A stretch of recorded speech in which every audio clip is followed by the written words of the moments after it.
आज की इस वीडियो में 3D एनिमेशन की मदद से सीखेंगे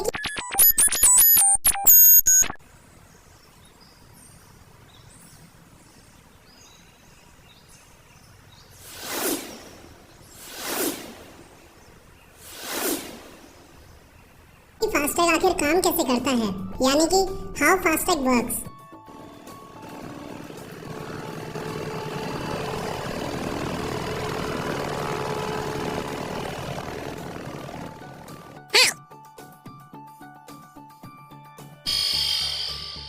सिर्फ फास्टैग के पीछे की टेक्नोलॉजी ही नहीं, बल्कि काफी बड़े लेवल पर हो रहे फास्टैग फ्रॉड को समझेंगे और उससे बचने का एग्जैक्ट तरीका भी देखेंगे। इस सब के अलावा ये भी सीखेंगे कि टोल लेन से गुजरते वक्त आपकी और आपके आगे वाली गाड़ी के बीच में एक और गाड़ी या 4 मीटर का डिस्टेंस होना क्यों जरूरी है। गवर्नमेंट ऑफ इंडिया ने टोटल 7 अलग अलग कलर्स के फास्टैग जारी किए हैं। कार, जीप, वैन एक्सेट्रा के लिए वॉयलेट कलर का फास्टैग, मिनी बस और 2XL वाले लाइट कमर्शियल व्हीकल्स के लिए ऑरेंज कलर का फास्टैग। जिसे पता ना हो वो जान ले कि किसी भी व्हीकल का वो पार्ट जो टायर्स को कनेक्ट करके उनको रोटेट करने में हेल्प करता है उसे एक्सल कहते हैं।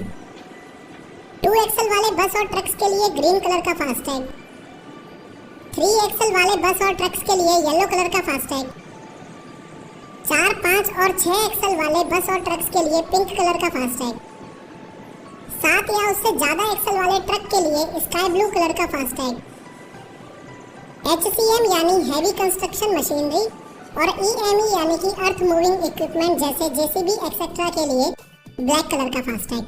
खैर, national electronic toll collection programme के तहत जारी किया गया फास्टैग RFID टेक्नोलॉजी के बेसिस पर काम करता है। रेडियो फ्रीक्वेंसी आइडेंटिफिकेशन टेक्नोलॉजी, यानी कि ऐसी टेक्नोलॉजी जो इलेक्ट्रोमैग्नेटिक स्पेक्ट्रम में रेडियो वेव्स की हेल्प से काम करती हो। आसान शब्दों में RFID टेक्नोलॉजी के 2 मेन कंपोनेंट्स हैं।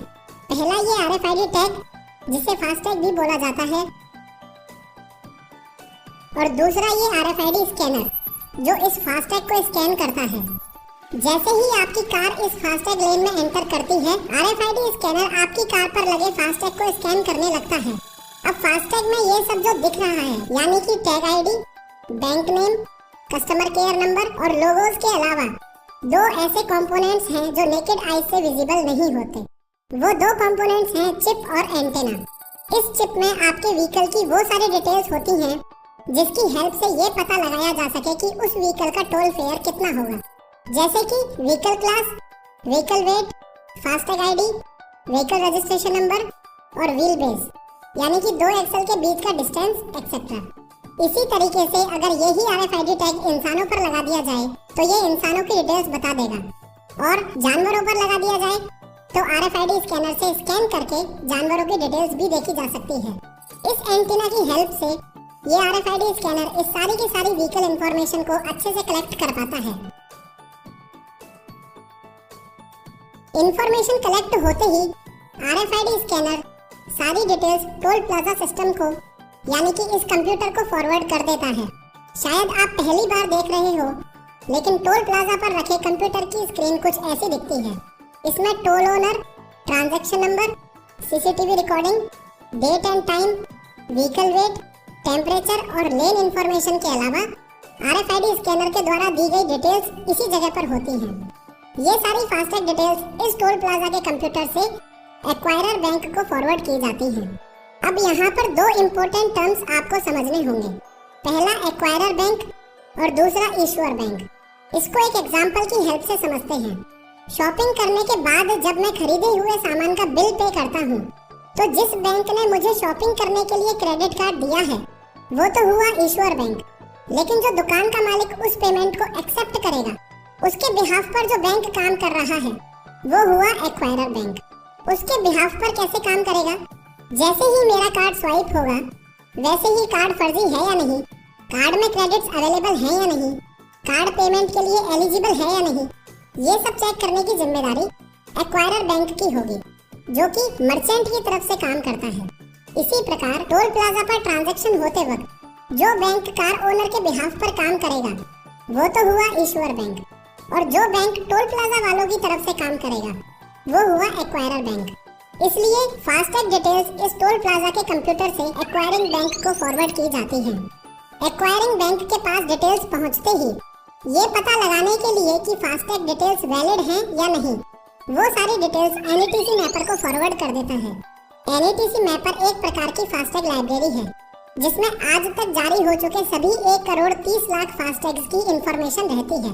अब एनईटीसी मैपर वापस एक्वायरर बैंक को बताता है कि उस फास्टैग की स्टेटस क्या है, वो वैलिड है या नहीं। अब अगर फास्टैग फर्जी हुआ तो acquirer bank toll plaza system के पास मैसेज भेजेगा कि इनवैलिड फास्टैग, और अगर फास्टैग वैलिड हुआ तो जो एक्वायरर बैंक है ये कैलकुलेट करेगा कि कितना अमाउंट लेना है और वापस एनईटीसी मैपर के पास डेबिट रिक्वेस्ट भेज देगा। अब ये एनईटीसी मैपर उसी डेबिट रिक्वेस्ट को इश्यूअर बैंक के पास फॉरवर्ड कर देगा। इश्यूअर बैंक फास्टैग होल्डर या दूसरे शब्दों में कार के मालिक के खाते में से टोल फेयर डिडक्ट करेगा और एनईटीसी मैपर को इन्फॉर्म कर देगा। फिर एनईटीसी मैपर एक्वायरर बैंक को इन्फॉर्म करेगा और acquirer bank toll plaza system को बताएगा कि ट्रांजैक्शन सक्सेसफुल। ट्रांजैक्शन सक्सेसफुल का मैसेज आते ही आपका बूम बैरियर खुल जाएगा और आप टोल प्लाजा क्रॉस कर पाओगे। अब बात करते हैं फास्टैग फ्रॉड की। इश्यूअर बैंक एनईटीसी मैपर के अलावा कार के मालिक के रजिस्टर्ड मोबाइल नंबर पर भी अलर्ट एसएमएस भेजेगा कि आपके फास्टैग अकाउंट से इतना टोल फेयर डिडक्ट हुआ है। पर प्रॉब्लम ये है कि मैक्सिमम केसेस में ये एसएमएस 10 मिनट से 1 घंटे के बाद आता है, यानी कि जब तक आपके पास एसएमएस पहुंचेगा तब तक आप 12 किलोमीटर से लगभग 70 किलोमीटर तक का सफर तय कर चुके होंगे। एसएमएस लेट आने की वजह से फास्टैग में एक बहुत बड़ा फ्रॉड चल रहा है। आइए